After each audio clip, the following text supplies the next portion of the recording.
पश्चिम Asia में जारी तनाव के बीच अमेरिका के राष्ट्रपति डोनाल्ड ट्रंप ने एक बड़ा बयान दे दिया है। डोनाल्ड ट्रंप ने ईरान के साथ चल रहे संघर्ष को लेकर ये बयान दिया है। ट्रंप का कहना है कि ईरान के खिलाफ चल रहा युद्ध अब अपने अंतिम चरण में पहुंच चुका है और अमेरिका इस लड़ाई में लगभग जीत हासिल कर चुका है। हालांकि ट्रंप के इस दावे को ईरान ने तुरंत खारिज कर दिया है और कहा है कि युद्ध कब खत्म होगा इसका फैसला अमेरिका नहीं बल्कि ईरान करेगा। आपको बता दें कि ट्रंप ने मीडिया से बातचीत के दौरान कहा कि अमेरिकी सेना ने तय समय से भी तेजी से सैन्य अभियान को आगे बढ़ाया है। उन्होंने दावा किया कि अमेरिका ने अपने अधिकांश रणनीतिक लक्ष्य हासिल कर लिए हैं और ईरान की सैन्य क्षमता को काफी नुकसान पहुंचाया है। ट्रंप के मुताबिक ईरान की नौसेना लगभग खत्म हो चुकी है, उसकी वायुसेना कमजोर हो गई है और संचार व्यवस्था भी बुरी तरह से प्रभावित हुई है। उन्होंने ये भी कहा है कि ईरान के पास अब बहुत कम मिसाइलें बची है और उसके ड्रोन लगातार नाकाम हो रहे हैं।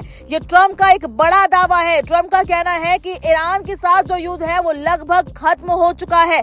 आपको बता दें कि ट्रंप ने ये भी कहा है कि भले ही अमेरिका ने बड़ी सफलता हासिल कर ली हो, लेकिन जब तक ईरान निर्णायक रूप से पराजित नहीं हो जाता तब तक अभियान पूरी तरह समाप्त नहीं माना जाएगा। उनके मुताबिक अमेरिकी सेना लगातार आगे बढ़ रही है और आने वाले समय में ये संघर्ष पूरी तरह समाप्त हो सकता है।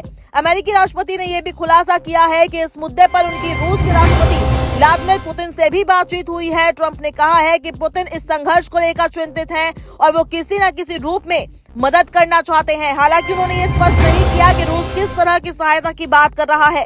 ट्रंप का ये बयान ऐसे समय में आया है जब पश्चिम एशिया में तनाव अपने चरम पर है। अमेरिका और इजराइल की ओर से ईरान पर लगातार सैन्य कार्रवाई की जा रही है, वहीं ईरान भी लगातार जवाबी हमले कर रहा है। इस टकराव का असर पूरे क्षेत्र में दिखाई देने लगा है। कई देशों की सुरक्षा व्यवस्था पर भी इसका प्रभाव पड़ रहा है। ईरान ने ट्रंप के बयान को भी खारिज किया है और कहा है कि अमेरिका की बातें केवल राजनीतिक बयानबाजी है। ईरान की रेवोल्यूशनरी गार्ड यानी कि IRGC ने साफ कहा है कि युद्ध का अंत कब होगा इसका फैसला तेहरान करेगा। उनका कहना है कि यदि अमेरिका और इजराइल के हमले जारी रहे तो ईरान भी अपने कदम और सख्त कर सकता है।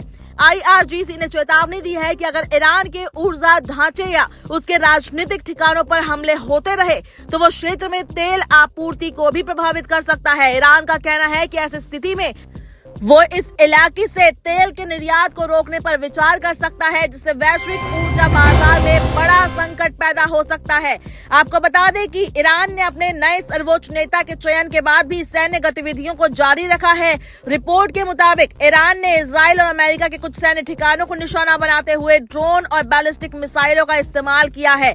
इन हमलों में खुर्रम शहर, फतह और खैबर जैसी मिसाइलों का उपयोग किए जाने की खबरें भी सामने आई है। आपको बता दें कि पूरे संघर्ष का असर वैश्विक तेल बाजार पर पड़ने लगा है। कई देशों ने चिंता जताई है कि यदि ये युद्ध लंबा खिंचता है तो ऊर्जा आपूर्ति गंभीर रूप से प्रभावित हो सकती है।